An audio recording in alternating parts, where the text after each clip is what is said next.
मंडळी, स्वागत आहे तुमचं अजून एका नवीन व्हिडिओमध्ये। तर मंडळी, आजचा आपण आलो आहे नाभी गायामध्ये। आजचा हा चौथा दिवस आहे तब्बल आपल्या जगन्नाथपुरीच्या रोड ट्रिपमध्ये। हा चौथा दिवस आहे आपला। तर आज नाभी गायामध्ये आलो आहे। तर पहिलं जे गाया झालं आमचं पिठापूरमध्ये ते पाद गाया झालं। आता हे नाभी गाया आणि दुसरं शिर गाया, आम्ही तिथं सुद्धा जाणार आहोत। तर हे असं आहे नाभी गायाचं की गयासूर हा राक्षस, त्याचे अंगाचे 3 भाग झाले। तर ते तिन्ही भाग, एक पिठापूरमध्ये, एक नाभी गायामध्ये म्हणजे जी की बिहारमध्ये आहे, आणि एक गाया म्हणजे नुसती गाया म्हणतो आपण, तर ती शिरगाया, शिरगायामध्ये आहे। तर ह्या 3 गायांमध्ये, आणि त्यांचं दर्शन घेणं हे आपल्या हिंदू धर्मात अत्यंत पवित्र मानलं जातं। तर अशा प्रकारे आम्ही आता दुसऱ्या गायामध्ये आहोत, नाभी गायामध्ये। तर समोरच आम्हाला संपूर्ण शिवलिंग या ठिकाणी आम्हाला पाहायला मिळतात।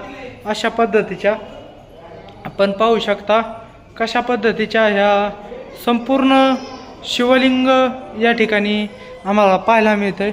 अजून आपण पाहूयात ह्या नाभी गायामध्ये आपल्याला काय काय अजून पाहायला मिळतंय ते।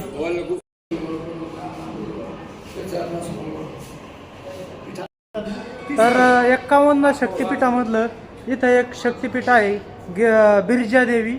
तर हे बिरजा देवी मधलं मंदिर आपल्याला हे पाहायला मिळतंय कशा पद्धतीने आहे।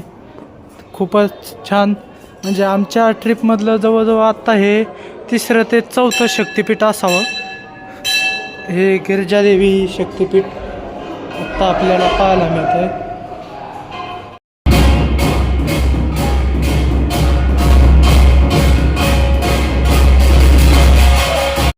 आत्ताच बिरजा मातेची आरती झाली आणि आरती करून आता आम्ही बाहेर आलोय। बाहेर आल्यानंतर आम्हाला जय श्रीराम हनुमंतांचं मंदिर आहे, तर इथलं दर्शन घेतो। तर हे अशा प्रकारे गदा अंगाला मारून काय देतात दर्शन, अशा पद्धतीचं आहे। आता आपण बगलादेवीच्या मंदिरामध्ये आहोत आणि बाहेरच आपल्याला नवदुर्गांची रूपे इथं आपल्याला पाहायला मिळतात। तर दोन्ही बाजूनी आपल्याला नवदुर्गांची रूपे पाहायला मिळतात आणि आतमध्ये मातेचं दर्शन होतं। आता बिरजा मातेचं दर्शन घेऊन झालेलं आहे संपूर्ण।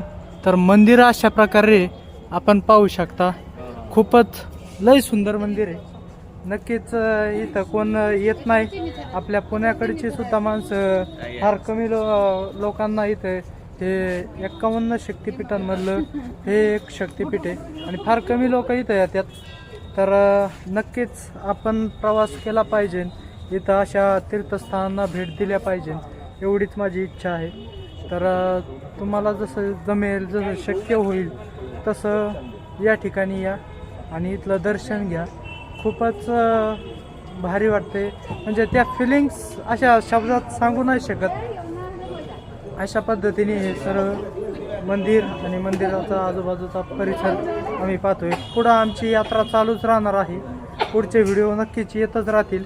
तर हा व्हिडिओ तुम्हाला आवडला असेल तर ह्या व्हिडिओला लाईक करा, शेअर करा आणि सबस्क्राईब करा आपल्या चॅनलला। तर व्हिडिओ पूर्ण पाहिल्याबद्दल धन्यवाद।